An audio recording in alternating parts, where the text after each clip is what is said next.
ആദ്യം വരാൻ പോണ വിഷയം, പാപ സാഹചര്യങ്ങളിൽ ദൈവം നിങ്ങളെ സംരക്ഷിക്കും. നമ്മൾ മനസ്താപ്രകടനത്തിൽ പറയുന്നില്ലേ, എന്താണ് പാപ സാഹചര്യങ്ങളെ ഉപേക്ഷിക്കുമെന്ന്. മേരി പാപം ചെയ്യില്ലെന്ന്. പാപ സാഹചര്യങ്ങളെ നമ്മൾ ഉപേക്ഷിക്കണമല്ല ശരിക്കും സംഭവിക്കേണ്ടത്. പാപ സാഹചര്യങ്ങളെ ദൈവം നമ്മളിൽ നിന്ന് മാറ്റും. കാര്യം എന്താണ്?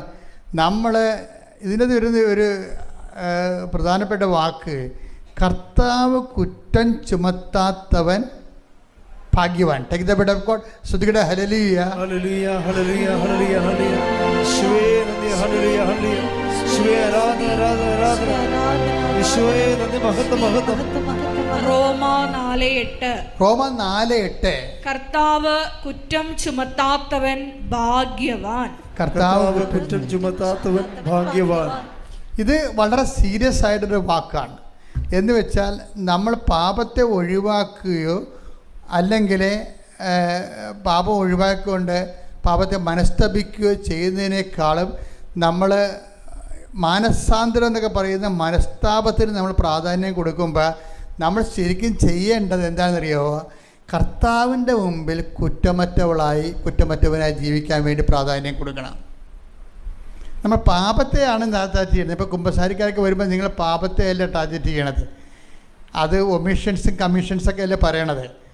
ചെയ്ത കാര്യങ്ങളും ഉപേക്ഷ കൊണ്ടൊക്കെ സംഭവിച്ച കാര്യങ്ങൾ അതനുസരിച്ച് നിങ്ങളതിനെ പാപത്തെയാണ് അതിൻ്റെ അത് ലക്ഷ്യം വെക്കണത്, അതിനെ ടാർഗറ്റിൽ വെക്കണത്. പക്ഷേ അങ്ങനെ അല്ല ശരിക്കും പറഞ്ഞാൽ ആരോഗ്യപരമായ ഒരു ആത്മീയത ഡെവലപ്പ് ചെയ്തെടുക്കേണ്ടത്. ആരോഗ്യപരമായ ആത്മീയത എന്ന് പറഞ്ഞാൽ ദൈവം നമ്മളുള്ള ആത്മബന്ധത്തിൻ്റെ വിഷയമാണ്.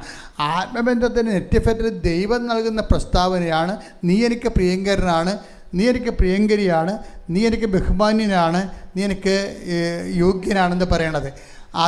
അത് ദൈവത്തിൻ്റെ ഭാഗത്തു നിന്ന് ഉണ്ടാകണമെന്നുണ്ടെങ്കിൽ ആദ്യം നമ്മൾ ചെയ്യണത് എന്താണ്?